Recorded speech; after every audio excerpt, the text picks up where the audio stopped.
కొవ్వు పశువుల కొవ్వు ఉందని మాట్లాడిన పెదవులు ఇవాళ విప్పగలుగుతాడా లేదని చెప్పిన తర్వాత ఈ రిపోర్ట్ అయిన తర్వాత మాట్లాడలా, ముఖ్యమంత్రి గారు మాట్లాడలా, ఉప ముఖ్యమంత్రి గారు మాట్లాడలా. ఉప ముఖ్యమంత్రి గారు అడిగాడు, మెట్లు గడిగాడు, తిరుపతి వెళ్ళాడు. అతను బుర్ర పెంచుకోండి స్వామి, ఉప ముఖ్యమంత్రి గారు బుర్ర పెంచుకోండి. మీది ఒక పార్టీ, చంద్రబాబు చెంచా కాదు మీరు అని మేము అనుకుంటున్నాం. జనమేమో చంద్రబాబు చెంచా అనుకుంటున్నారు. మీది ఒక ఇండివిడ్యువల్ పార్టీ, ఇండివిడ్యువల్ పార్టీగా బతకండి. చంద్రబాబు ఏం చెబితే అది వాడకండి. దున్నపోతు ఈనింది కట్టేయమనమాక, ఆ దున్నపోతు ఈయందని చెప్పు, నీకు విలువ ఉంటది. పందికొవ్వు కలిసిందంటే అయోధ్య వెళ్లిన వాటిల్లో కూడా పందికొవ్వు కలిసింది. గ్రేడ్ పెంచాడు అబ్బాయి, యాక్షన్ పెంచాడు. చంద్రబాబు కన్నా నేను మగోడని చెప్పాడు. తప్పు నాయన. పవన్ కళ్యాణ్ గారు ఇంతవరకు మీరు పొలిటీషియన్ గా మారలేకపోయారండి. నాకు అది బాధ. సాటి పొలిటికల్ పార్టీని YSR Congress party, Telugu Desam party, Janasena party, okay, నువ్వు ఒక సాటి పార్టీ ఇంతవరకు పొలిటీషియన్ గా మారలేకపోయావే. చంద్రబాబు చెంచాగా తయారయ్యావే. చంద్రబాబు ఏం చెప్తే చేయడానికి సిద్ధపడుతున్నావే. లోకేష్ ఏం చెప్తే చేయడానికి సిద్ధపడుతున్నావే. ఏమిటి వెంకటేశ్వర స్వామి తోడుగా చెప్పు, నువ్వు ఇది వాస్తవమని. లేదు వాళ్ళ అవినీతిలో నీకు భాగం లేదని చెప్పు. ఎందుకులా ఒక రాజకీయ పార్టీ పెట్టుకున్నావు, 21 సీట్లు వాళ్ళ సహకారంతో తెచ్చుకున్నావు, దట్స్ ఆల్. నువ్వు ఒక ఇండిపెండెంట్ గా ఇండివిజువల్ గా ఆలోచన జ్ఞానాన్ని కోల్పోయి ఇవాళ ప్రవర్తిస్తున్నావు. ఏ టైంకి ఆ వేషం వేసేస్తాడు మహానుభావుడు. ఎవరికి కావస్తే బీజేపీ వాళ్ళకి ఒక వేషం కావాలంటే ఆ బీజేపీ వాళ్ళు వేషం వేస్తాడు, తెలుగుదేశం వాళ్ళకి కావాలంటే తెలుగుదేశం వాళ్ళు వేషం వేస్తాడు. సినిమాల్లో వెయ్యి, అభ్యంతరం లేదు. రాజకీయాల్లో వెయ్యి, మాకు నమ్మరు. Khambhat as a real politician, real politician గా మారే ప్రయత్నం చేయి. చెంచాగా ఉండవద్దని గౌరవనీయులైనటువంటి జనసేన అధిపతి పవన్ కళ్యాణ్ గారికి సవినయంగా విజ్ఞప్తి చేస్తున్నా.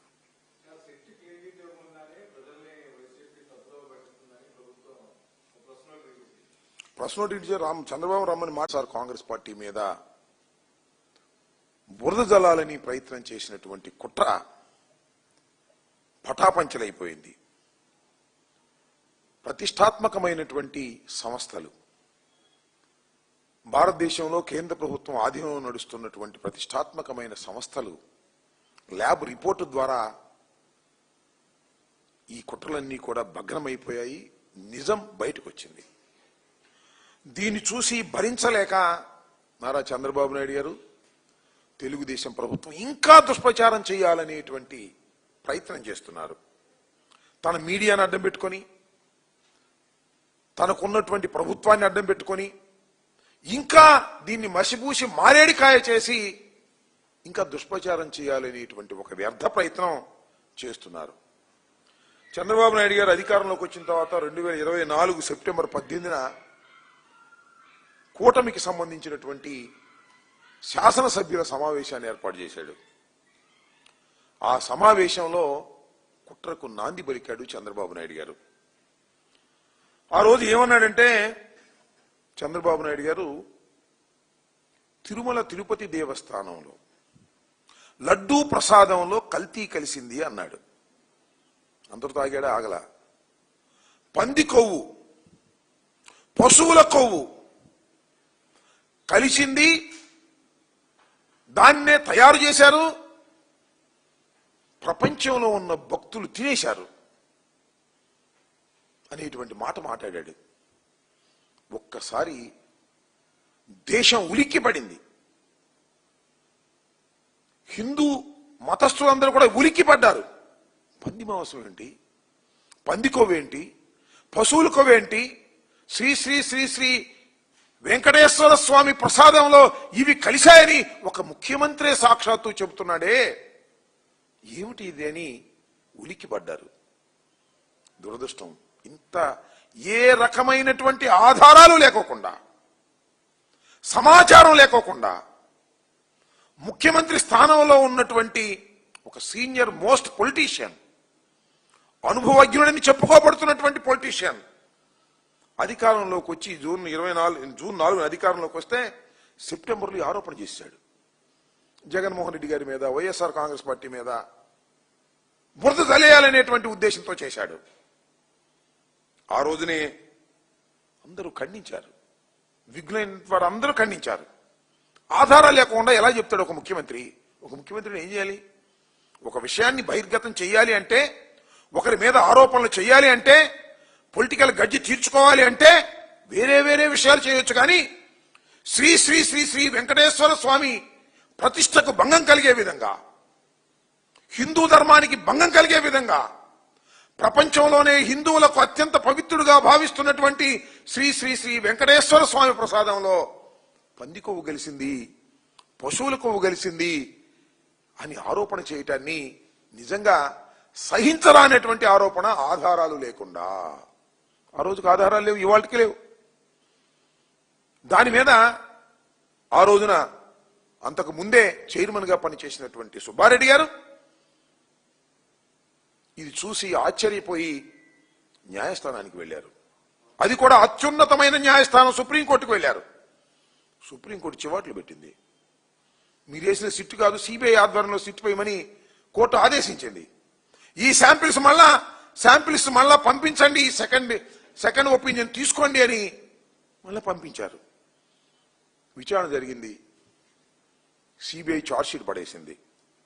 చిత్రం, చంద్రబాబు నాయుడు గారు ఏదైతే ఆరోపణలు చేశారో, వైల్డ్ ఎలిగేషన్ చేశారో, వెంకటేశ్వర స్వామి లడ్డూ ప్రసాదంలో పంది కొవ్వు, పశువుల కొవ్వు కలిసిందని బహిరంగంగా ఆరోపణ చేశారో, ఇవాళ రిపోర్ట్ను జత చేస్తే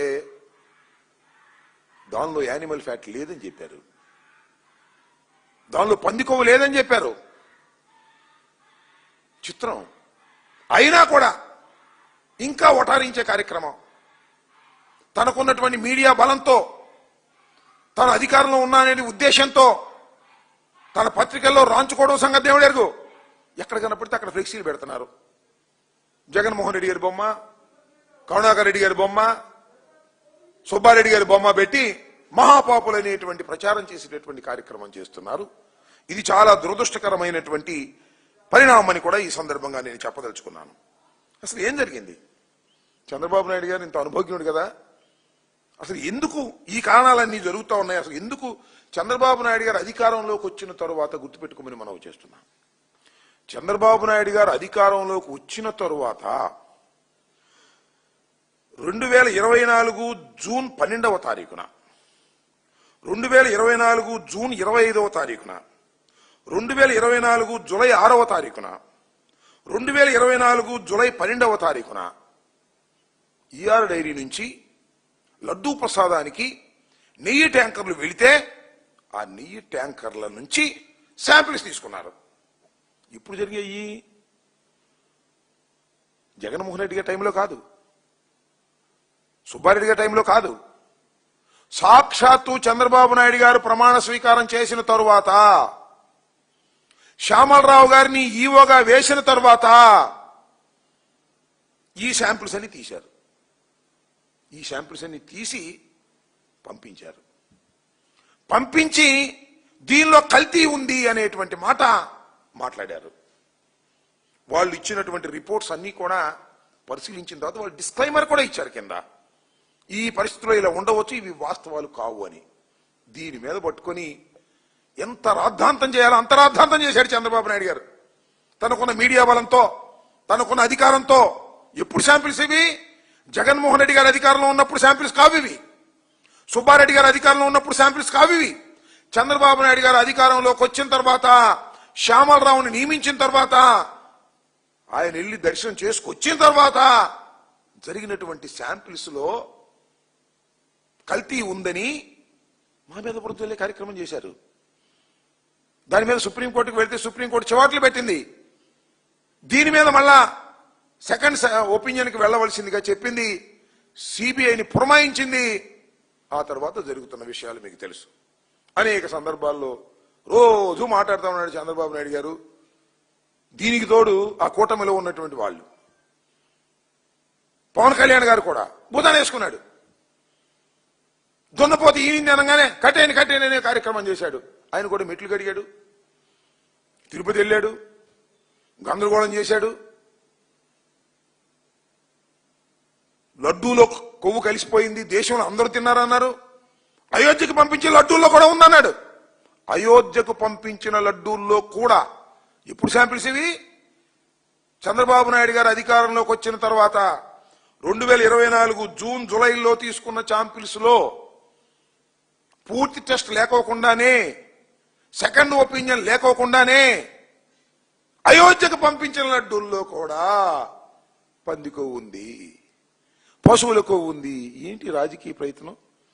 జగన్మోహన్ రెడ్డి గారి మీద మీకు కోపం ఉండొచ్చు, వైఎస్ఆర్ కాంగ్రెస్ పార్టీ మీద కోపం ఉండొచ్చు, జగన్మోహన్ రెడ్డి గారు మళ్ళీ అధికారంలోకి వస్తాడనే భయం ఉండొచ్చు. కానీ ఏమిటి అన్యాయం అని అడుగుతా ఉన్నా. ఒక మానవత్వం ఉన్నటువంటి మనుషులేనా మీరు? దేవుణ్ణి అడ్డం పెట్టుకొని రాజకీయంగా చేయండి. మా మీద కేసులు పెడుతున్నారు, పెట్టండి, ఎదుర్కొంటాం. దైవాన్ని అడ్డం పెట్టుకొని, హిందూ ధర్మాన్ని అడ్డం పెట్టుకొని మీరు మా పార్టీ మీద బురద జల్లాలని చేసేటటువంటి విష ప్రయత్నం ఉన్నదే, ఇది ధర్మమేనా అని అడుగుతా ఉన్నా. పవన్ కళ్యాణ్ గారి నీకు ధర్మమేనా అని అడుగుతా ఉన్నా. ఏంటి అన్యాయం? దైవాన్ని కలియుగ దైవంగా భావించేటటువంటి వెంకటేశ్వర స్వామి, 7 కొండల మీద ఉండేటటువంటి వెంకటేశ్వర స్వామిని అడ్డం పెట్టుకొని ఆయన ప్రసాదంలో పంది కొవ్వు అని మీరు ఆయన్ని అపవిత్రం చేసేటటువంటి కార్యక్రమం చేసినటువంటి దుర్మార్గులు కాదా మీరు? ఇవాళ ఏం జరిగింది? పంది కొవ్వు లేదు, పశువుల కొవ్వు లేదు అని చాలా స్పష్టంగా చెప్పారు. ఎప్పుడు ఇవన్నీ కూడా చంద్రబాబు నాయుడు గారు అధికారంలోకి వచ్చిన తర్వాత తీసుకున్నటువంటి 4 ట్యాంకుల్లో ఉన్నటువంటి సబ్స్టెన్స్. మళ్ళీ చిత్రం ఏంటంటే ఇవి మళ్ళీ వాడారంట. ఇవి ఈ జూన్ 12, జూన్ 25, జూలై 6, జూలై 12 తీసుకున్నటువంటి శాంపిల్స్ రిజెక్ట్ చేసి ట్యాంకర్లు వెనక్కి పంపించేశారని శ్యామరావు గారు చెప్పాడు. సాక్షాత్ నేను కాదు, పంపించేశామని చెప్పారు. మళ్ళీ తీరా ఇప్పుడు ఏమంటున్నారు? ఈ 4 వాడారంట. ఎందుకు వాడారబ్బా? ఏ కొయ్యుడేరా? డబ్బులు ఏమైనా కొట్టేశారా? ఎందుకు మళ్ళా రిజెక్ట్ చేయబడినటువంటి ట్యాంకులు బయటకు వచ్చాయి? ఎందుకు ఆ లడ్డూలు వాడారు? పాపం మీది కదా అని అడుగుతా ఉన్నా. ఆ లడ్డూల ప్రసాదంలో ఈ రిజెక్ట్ చేయబడినటువంటి 4 ట్యాంకర్లు ఎందుకు వాడారు చెప్పండి. చెప్పరా? మీరే రిజెక్ట్ చేస్తారా? మీరే వాడేస్తారా? ఇది అపచారం కాదా? ఇది అన్యాయం కాదా? ఇది నెగ్లిజెంట్ కాదా? లేక కుమ్మ కావడం కాదా? చెప్పండి సమాధానం అంటున్నా నేను. ఆ చంద్రబాబు నాయుడు గారిని చెప్పమంటున్నా. మా మీద బురద జల్లటం కాదు. రిజెక్ట్ చేయబడిన శాంపిల్స్ తీసుకున్నటువంటి ట్యాంకర్లను మళ్ళా తిరిగి వాడవలసిన అవసరం ఎందుకు వచ్చింది? కుట్ర కాదా ఇది? భగవంతుడికి అపచారం కాదా ఇది? దీనికి మీరు క్షమాపణ చెప్పవలసిన బాధ్యత లేదా? దీని మీద మీరు వివరణ ఇవ్వాల్సిన బాధ్యత లేదా అని అడుగుతా ఉన్నా. ఈ హిందూ సమాజానికి రిజెక్ట్ చేయబడినటువంటి, మీ కాలంలో రిజెక్ట్ చేయబడినటువంటి ట్యాంకర్లను మళ్ళా తిరిగి వాడారు అంటే, ఆ రిజెక్ట్ చేయబడినటువంటి ట్యాంకర్ల శాంపిల్స్ ఇవాళ వచ్చాయంటే మీరు ఎందుకు వాడారు? ఏమిటి దానికి రిజల్ట్? మీరు చెప్పాల్సినటువంటి బాధ్యత ఉందా లేదా అని ఈ సందర్భంగా నేను అడుగుతా ఉన్నా. ఎంత బురద జల్లుతున్నారని అయినా కూడా భయంకరంగా ఇవాళ ఈ 2 ప్రతిష్టాత్మక హిట్ టీవీ యాప్, ఇందులో short news, live news, entertainment shows, movies, digital magazines తో పాటు మీ జిల్లా వార్తలను కూడా ఫ్రీగా చూడొచ్చు. ఇంకెందుకు ఆలస్యం? వెంటనే హిట్ టీవీ యాప్ ని డౌన్లోడ్ చేసుకుని ఫ్రీగా ఎంటర్టైన్మెంట్ పొందండి. Hit TV app. Hit TV app. Please download hit TV app. Hit TV app ని ఫ్రీగా డౌన్లోడ్ చేసుకుని ఎంజాయ్ చేయండి. మీకు నచ్చిన ఎంటర్టైన్మెంట్ కోసం హిట్ టీవీ యాప్ ని ఫ్రీగా డౌన్లోడ్ చేసుకుని ఎంజాయ్ చేయండి. హిట్ టీవీ యాప్ ని డౌన్లోడ్ చేసుకుని ఆస్వాదించండి, ఆశీర్వదించండి. ఇంతమంది సెలబ్రిటీలు హిట్ టీవీ యాప్ ని డౌన్లోడ్ చేసుకోండి అని చెప్తున్నారంటే ఎంత మంచి యాప్ ఆలోచించండి. అమెరికా అమెరికా అమెరికా అమెరికాలో చదవాలనుకునే వాళ్ళకి విశ్వసనీయమైన పేరు మన శౌర్య కన్సల్టెన్సీ. UK లో 1 year masters. UK లో 1 year masters. 2 years work permit up to 5 years visa. Contact Saurya Consultancy. Contact 89851 89851.